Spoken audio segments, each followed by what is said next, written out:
Hey everybody, it's Jason Blaha here, and it's time for part 2 of the Monday Q&A, so let's knock this out. First question, does working out for your entire life make your future son have a better response to training and have a better recovery capacity by changing the expression of some genes you convey to your descendants? Wow, this is a complex topic, and you know the truth is, we don't fully know how this works. You're getting into things like epigenetics now, which is a whole new area of study that really is some fascinating stuff, but unfortunately we don't have the full answer. So the answer to your question is maybe.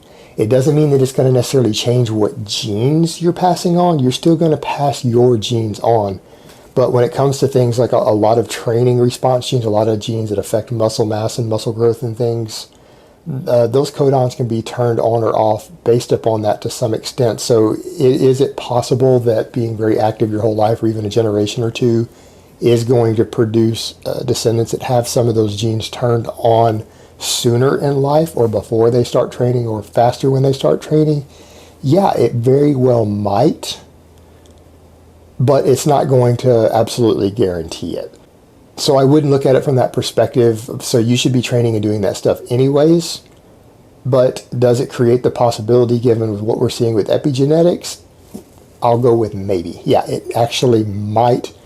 But we need to study this a lot more closely to really understand it better. It's really an interesting field of study, and it's something that's kind of new in a lot of ways that we are a long way from understanding. But it is pretty cool stuff. All right, next question. Your thoughts on the zercher squat as a strength builder. For those who don't know what the zercher squat is, that's where you squat with the barbell on your elbows and you hold it like this in the crook of your arm while you squat. The zercher squat is really an old school method. I wouldn't use it as a primary exercise, but can for some people who want to get better thoracic strength, want a stronger core while doing squats with it. Yeah, the zercher squat can absolutely be an effective secondary exercise. It can be a very effective accessory movement for a lot of people, particularly certain field athletes. People compete in strongmen and stuff, maybe even wrestlers and things. Yeah, I think it can be a very valid exercise, and it has its place and its uses there. But would I use it as a primary exercise or a replacement for a back squat? Absolutely not. But the thing you got to remember with the zercher squat is you do need to be careful on it and not treat it as a max effort exercise, because you're going to have a much higher chance of injury due to the nature of this exercise than you would with a traditional back squat. So I would be careful with it and not treat it as a primary max effort movement. But as a secondary exercise, I think it can be a very good exercise for a lot of types of athlete. It does have its place. So if you're one of those people who think you could benefit from it, yeah, give it a go and mess with it. Just be careful with it. Be safe. All right, next question. On your linear hypertrophy program, do you need to pick the same exercises for workout A and B? For example, flat bench on A and B, or could I do flat bench on one day and closed grip bench on A and flat bench on B? No, I thought I made this pretty clear in the video and the article that I wrote on it. I have an article on this, and it's up at Tiger Fitness. No, I want you to pick the same exercise for the entire cycle of the program, and if you want to switch to a different exercise for the next cycle, then go ahead and do so. So let's say you're doing flat bench and incline bench, alternate them in the next cycle. I want you to focus on one primary builder for each function and get really good at it and progress on it really hard for the duration of the cycle of the program. And if you think you develop a weak point that you want to address in the next cycle, then switch to the alternate version of it. And any other weak points that are there, you can probably address with the isolation exercises. And that's why they're there, and that's why they're left the way that they are. So again, I'm making that very clear that I want you for the primary exercises to run the same one all the way through the program. All right, next question. Hey man, is there any such thing as fat burning activity, or is it simply a case of calories burned? All right, this is where we get into silly stuff of people trying to micromanage this stuff. Yeah, there might be some truth to some extent as far as epoch, afterburn of things, and balancing recovery by the intensity of your exercise as far as overall caloric burn. But the truth is, at the end of the day, if you are trying to burn body fat through any sort of activity, anything that burns through calories is going to produce fairly equal results. You're not going to see, for the majority of people who are just trying to strip body fat away, you're not going to see enough of a difference to make a difference by worrying about the fat burning zone and your heart rate and what fuel substrate you're burning primarily with any form of cardio or exercise that you're doing to burn through calories. as long as you are burning through the calories with it, the net caloric burn is going to be the primary factor in how much body fat you lose from doing extra cardio and activities, not necessarily the fuel substrate, because it generally balances back out in the end of the day. And it's really complex and it's interesting, but the truth is it's kind of micromanagement and it's majoring in the minors. It's something that you really shouldn't be focused upon that much until you're at completely plateaued and run out of options, and maybe you're peaking for some sort of bodybuilding or physique event. Figuring out that sort of thing could become important for getting that 1% edge. But for people who are just trying to lose body fat to get relatively lean and healthy, I wouldn't actually worry about that sort of a thing. Just focus upon the fact that you're burning calories and how many is your primary goal and the most important consideration. Because everything else surrounding it has to do with balancing out recovery and how much time you want to spend exercising. Those are the other factors, not actually how much fat you're going to lose from it. It's micromanagement and something that really isn't that important. All right, next question. If someone were running the cutting version of your novice program, would it be wise to switch to the regular version once the cut has ended? If so, how would you advise going about this? The answer is yes, and it should be fairly obvious. While you're cutting, run the cutting version of it, and then when you say, hey, I'm done cutting, I want to gain some size, you increase your calories, you go into a clean bulk, a small calorie surplus, and you switch to the bulking version. And if you want to be really careful about it, reset all the weights. So whatever your peak weights were on the cut, go ahead and reduce them 10%.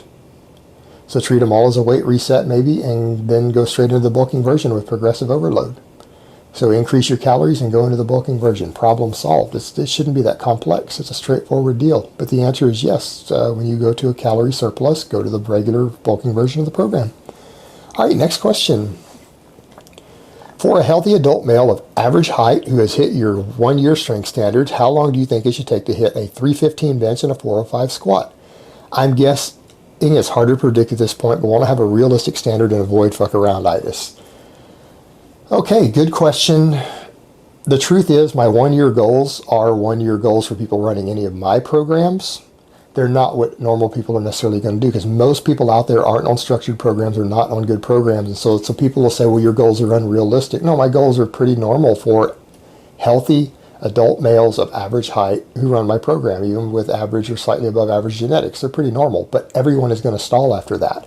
So if people think that that means that they're going to add another 100 pounds to their squat in the next year, well, that's not the real world. I'm sorry, most people are not going to do that. If they reach my goals, it's going to take them a long time to add another 100 pounds to their squats, because they've exhausted all of their noob and even some of their intermediate gains. So what I generally tell people, for people who are completely drug-free, average genetics, getting to a 300 bench, a 400 squat, and a 500 deadlift should be considered just overall good lifetime goals for any of those people. That's something that it may take you many years to reach.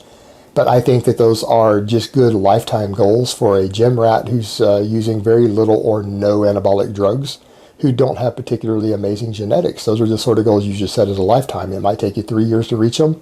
It might take you 5 years to reach them. It might take you 8 years to reach them. But those are just good all-around numbers for people to reach. And they may not be indicative of what a competitive strength athlete would reach in those scenarios. But for someone who is just focused upon gaining strength and being fit and healthy, they're a regular gym rat. Those should be set as just overall long-term training goals. But as far as pinning down how long it'll take you to reach them, there are genetically gifted people who reach that stuff in a year or less. And for other people who aren't as genetically gifted, reaching the 300, 400, 500 raw benchmarks is actually a lifetime goal. That's something that could take them many, many years of training to reach. So it comes down to individual genetics. You're not going to be able to predict that.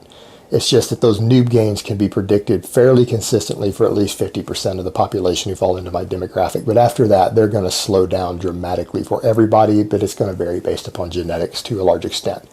So you're never going to pin that down. Just set those as good all-around lifetime goals for someone to reach.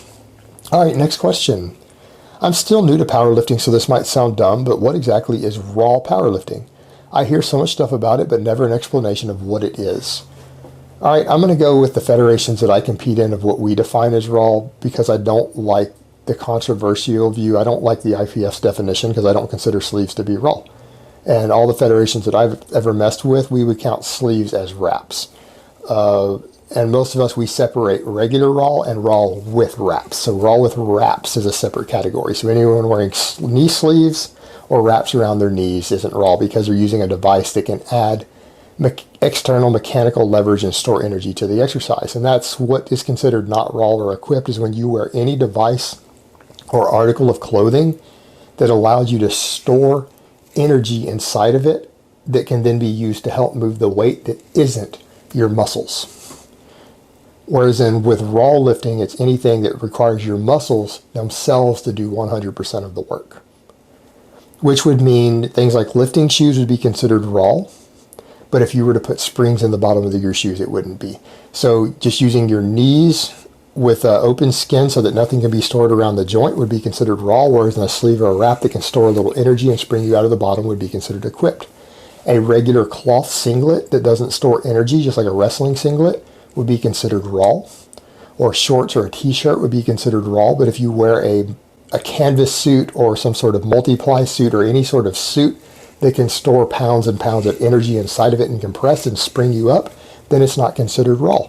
So squat suits, bench shirts, knee wraps, things like that are not raw, but we generally consider wrist wraps, because they're only there for support and they don't actually store energy, would be considered raw. But elbow sleeves would not be. A belt is considered raw because the belt doesn't store energy, but it lets you contract your core more tightly. So the muscle itself is actually doing more work. We don't consider that raw.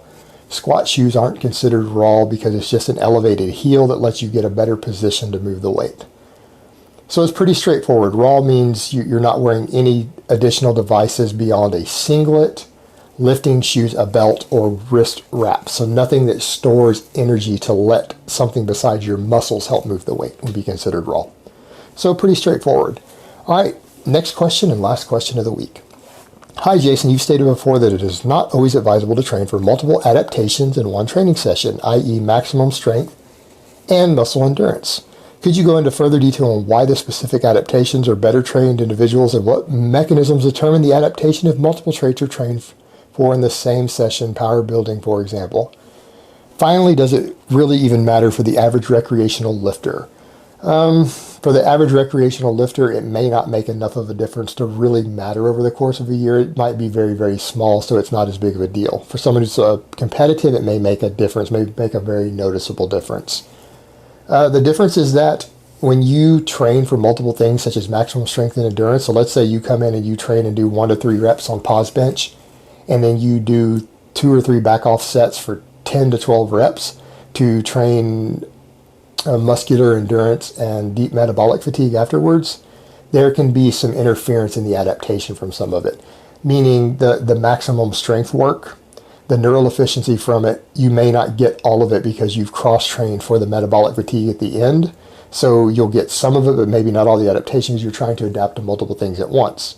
That's one explanation of it, but a lot of it has more to do with the fact that if you had done more heavy sets in the workout itself, you might have incurred more actual adaptation of the neural efficiency for doing maximum work. And because you haven't done as many, because you fatigued yourself with metabolic fatigue work instead afterwards, you simply were not able to train as much of that in one session.